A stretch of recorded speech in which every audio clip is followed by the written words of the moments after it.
নমস্কার বন্ধুরা, অঞ্জনাস কিচেনে আপনাদের সবাইকে স্বাগত। সবাই আশা করি ভালো আছেন, আমিও বেশ ভালো আছি।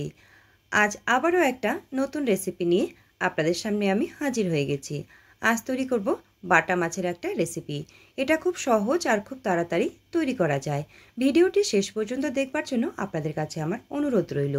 এর জন্য সবার প্রথমে 6টা বাটা মাছ নিয়ে ভালো করে কেটে ধুয়ে পরিষ্কার করে জল ঝরিয়ে একটা পাত্রে নিয়ে তার মধ্যে লবণ আর হলুদ ভালো করে মাখিয়ে নিয়ে 10 মিনিটের জন্য এক সাইড করে রেখে দেবো, যাতে করে মাছের ভেতরে লবণ হলুদটা ভালো করে ঢুকে যায়। আর এইদিকে গ্যাসে কড়া বসিয়ে সর্ষের তেল দিয়ে দিয়েছি। তেলটা ভালো করে গরম হয়ে গেলে লবণ হলুদ মাখিয়ে রাখা মাছগুলো একটা একটা করে গরম তেলের মধ্যে দিয়ে দিলাম। প্রথমে আমি 3টে মাছ দিয়ে দিলাম। উল্টে পাল্টে লাল লাল করে ভেজে তুলে নিয়ে বাকি মাছগুলোও ভেজে একটা পাত্রে তুলে নিয়েছি। এবারে সেই কড়ার মধ্যে তেল রয়ে গেছে, তাই আর নতুন করে তেল দিলাম না। সেই তেলের মধ্যেই অল্প পরিমাণে কালো জিরে ফোড়ন দিয়ে একটু নাড়াচাড়া করে ভেজে নিয়ে কেটে রাখা পেঁয়াজগুলো দিয়ে দিলাম। এখানে 3টে মিডিয়াম সাইজের পেঁয়াজ কুচি করে কেটে রেখেছিলাম, সেগুলো দিয়ে একটু নাড়াচাড়া করে লালচে করে ভেজে নেব। তার সাথে আমি 4-5টা কাঁচা লঙ্কা মাঝখান থেকে চিড়ে দিয়ে দিয়েছি। কাঁচা লঙ্কাগুলো আপনারা যে যেরকম ঝাল খাবেন সেই রকমভাবে ব্যবহার করবেন। কাঁচা লঙ্কার সাথে পেঁয়াজগুলো একটু নাড়াচাড়া করে ভেজে নিয়ে দিয়ে দিলাম কেটে রাখা টমেটো। এখানে 3টে মিডিয়াম সাইজের টমেটো কুচি করে কেটে রেখেছিলাম, সেগুলো দিয়ে একটু নাড়াচাড়া করে মিশিয়ে দিলাম। তার সাথে দিলাম লবণ আর পরিমাণ মতন হলুদ গুঁড়ো। সব কিছু একসাথে ভালো করে মিশিয়ে নিয়ে একটু সময় ধরে ভেজে নিতে হবে। গ্যাসের ফ্লেমটা কিন্তু অবশ্যই এই সময় একদম মিডিয়াম করে রাখতে হবে।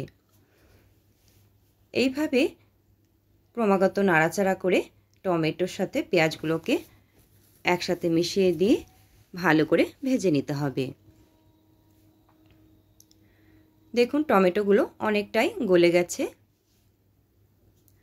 আরও একটু নাড়াচাড়া করে নিলেই মোটামুটি আমাদের ভাজা হয়ে যাবে। টমেটো পেঁয়াজগুলো খুব ভালো করে ভাজা হয়ে গেছে। এবারে আমি এর মধ্যে 1 চামচ মতন ধনে গুঁড়ো দিয়ে দিলাম। আপনারা চাইলে এখানে লঙ্কার গুঁড়ো ব্যবহার করতে পারেন, আমি লঙ্কার গুঁড়োটা দিলাম না, কাঁচা লঙ্কা দিয়ে এটা করে নেব। এবারে মশলার সাথে সব কিছু একসাথে মিশিয়ে নিয়ে ভালো করে আরও 2 মিনিটের মতো নাড়াচাড়া করে কষিয়ে নেব। কষানো হয়ে গেলে এর মধ্যে দিয়ে দিচ্ছি অল্প পরিমাণে জল। জলটা খুব বেশি দেব না, কারণ এটা মাখা মাখা ভাবই হবে। ঝোলটা ফুটে উঠলে এর মধ্যে আমি ভেজে রাখা মাছগুলো দিয়ে দিয়েছি। এবার নাড়াচাড়া করে মিশিয়ে দিয়ে ঢাকনা বন্ধ করে আমি 3 মিনিটের মতন ফুটিয়ে নেব। দেখুন 3 মিনিট পর ঢাকনা খুলে নিলাম। ঝোলটা অনেকটাই শুকিয়ে গেছে আর মাছগুলোও ভালো করে সেদ্ধ হয়ে গেছে আর একটা শুকনো শুকনো ভাব হয়ে গেছে। এবারে একটু ভালো করে উল্টে পাল্টে নাড়াচাড়া করে নেব। এখন এর মধ্যে অল্প পরিমাণে গরম মশলা গুঁড়ো দিয়ে দিলাম। গরম মশলা গুঁড়োটা দিয়ে ভালো করে নাড়াচাড়া করে একটু মিশিয়ে দিলাম। মিশিয়ে দিয়ে গ্যাসটা অফ করে দিলাম। তৈরি হয়ে গেল আমাদের বাটা মাছের রেসিপিটি। এবারে পরিবেশন করার জন্য অন্য একটা পাত্রে অল্প অল্প করে তুলে নিচ্ছি। তো বন্ধুরা, আমার বাটা মাছের এই রেসিপিটি আপনাদের কাছে কেমন লাগলো অবশ্যই জানাবেন। আর আপনারা এইভাবে খুব কম সময়ের মধ্যে বাটা মাছের এই রকম রেসিপিটি বাড়িতে বানিয়ে দেখবেন। আশা করছি খুবই ভালো লাগবে। ভিডিওটি ভালো লাগলে লাইক শেয়ার করে দেওয়ার জন্য অনুরোধ রইল। আর নতুন বন্ধুরা আপনারা যদি ইউটিউব থেকে দেখে থাকেন তাহলে চ্যানেলটিকে সাবস্ক্রাইব করে দিয়ে পাশে থাকবার জন্য অনুরোধ রইল।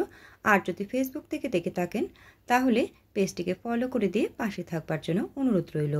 আজকের মতন এখানে শেষ করছি। আবারও দেখা হবে অন্য কোনো রেসিপিতে বা অন্য কোনো দিনে। সবাইকে অনেক অনেক ধন্যবাদ।